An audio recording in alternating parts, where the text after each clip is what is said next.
Hey everybody, Jim LeDuc here, bringing you part two, actually, of the Old Man Show, episode 10B, let's call it. I'm taking my material from a book that I wrote that's on jimleducbooks.com. It's called Health, Humor, and a Hole in the Wall. And it's about dealing with aging and health issues with a sense of humor, which is what I do. There's some key information here that I'd like to review with you. And so sit back and relax and enjoy this episode. If a cleanup procedure is necessary, and I'm talking about after you have urinated at night and there's some seepage outside of the bowl itself, then here are a few tips. First, you have to shut the door, turn on the light, and assess the crime scene. Shut the door, turn on the light, and assess the crime scene. You might think that the word crime is stretching it a bit, but I assure you that when a man pees anywhere but inside the toilet, but even then, there is collateral damage from splashing. Then, his wife considers this a criminal act. So take a little time and look at the critical areas, the areas that tick your wife off the most because they are the most difficult to clean. Here are a list of those critical areas. 1, the small space between the tank and the bowl. You know what that's like. Terrible. So if you get to that point, you got to get a little toilet paper, fold it over several times, and then slide it in that little gap in between the bowl and the tank and do your best to clean it out of there, because if not, it'll dry and start smelling and you got a problem. Next part of the collateral damage areas is the underside of the lid and bowl. If so, simply wipe down the drippage. Now, look underneath that lid really well and look inside the rim of the bowl and also look on the lid of the toilet, because there's stuff that can get there that defies gravity. Okay, so be thorough in your inspection. Number 3, the small crack in the floor between the tile and the bowl. This is a critical area to clean, for it is neglected over time. If it's neglected over time, it will become discolored, and even if you have some kind of vinyl flooring, which is the worst, cause the tile to lift off the concrete surface underneath.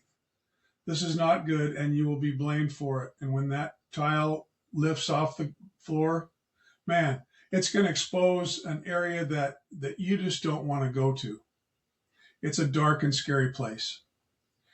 4, collateral damage. The floor all around the base of the bowl, including especially behind the bowl.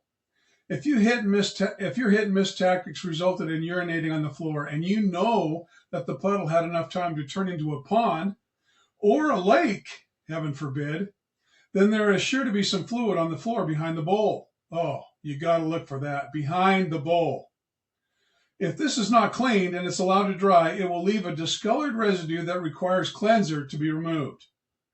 The wife does not appreciate this when she is forced to bring out the cleanser and scrub all of her past emotions and frustrations of past episodes, having to clean up after you come to her conscious thoughts, and as she cleans, they build an emotional momentum in her head, crescendoing with her gritting of teeth and mumbling to herself.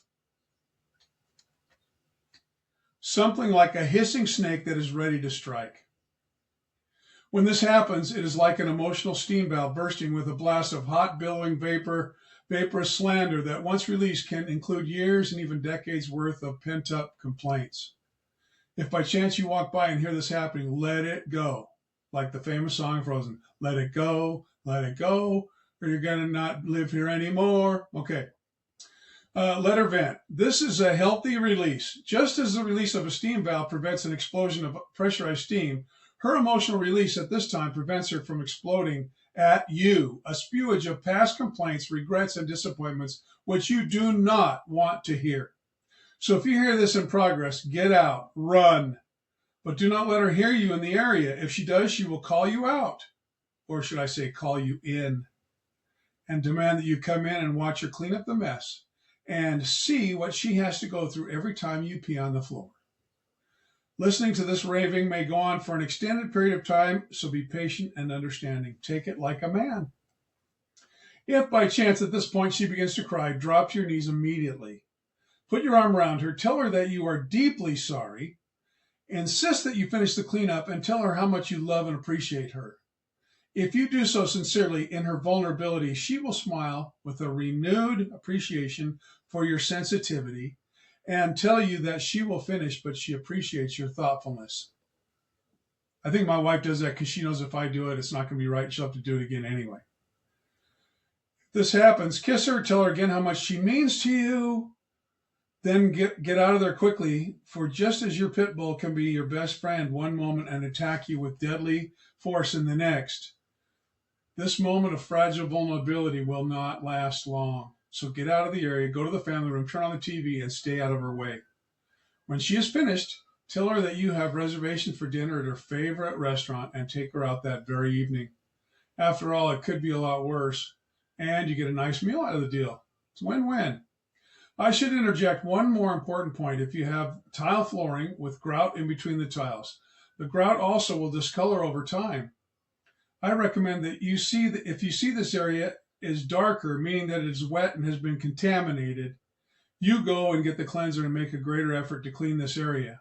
Remember that an ounce of prevention is worth a pound of cure, or maybe a pound of flesh. If you find yourself in a code red situation where no matter how you adjust your feet and your hip rotation, and you have already heard each of the dribble, splat, splatter, low pitching thudding, thumping ricochet, and or a mid-range pitched hollow echo sound, which are all the sounds of all the different surfaces that you might have hit if you missed, meaning that you have a considerable contamination area on the floor and you have done your very best to clean up the mess, including a follow-up inspection and wipe-down check the following morning, and the toilet area still smells like a truck stop bathroom outside of Winnemucca, Nevada, then you need to check the horseshoe-shaped rug that surrounds the toilet. This is a key issue.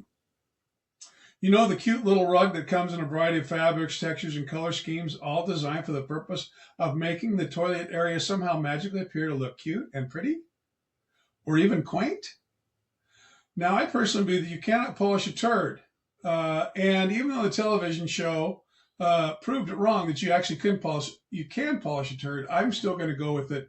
Not that I've tried it, not that I want to, but I'm going to stick with it. You can't polish a turd. A toilet is still a toilet.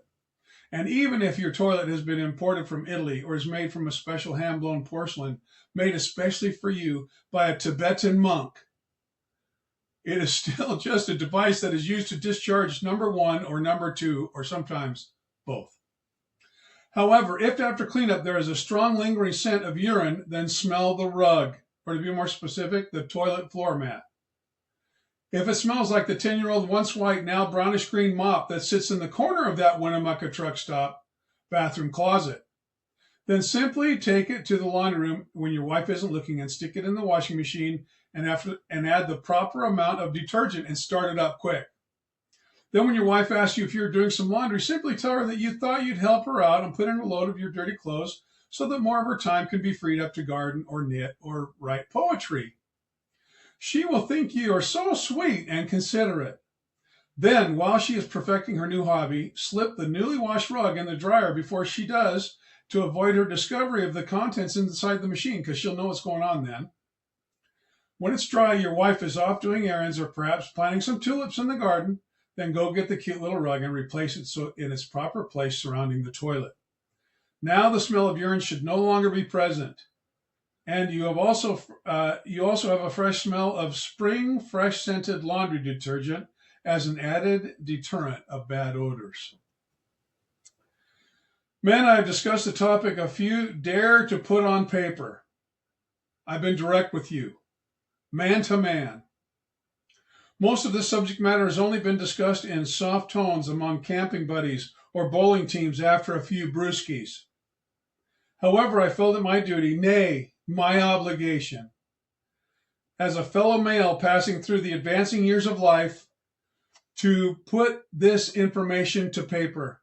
I do so at the expense of my own pride and self-dignity. As I get older, I realize I have no more pride. I have no more self-dignity.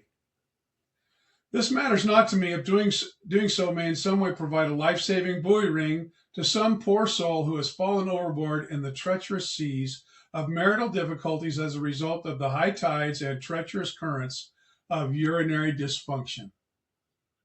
All I ask is that if you are fortunate enough to receive this information, that you share it with another poor soul who, unbeknownst to you, has fallen victim to this challenging and debilitating obstacle of aging. To all the men everywhere who have ever had to get up and pee in the middle of the night and who do so without the lights on, I salute you. There you go. Hope you enjoy it.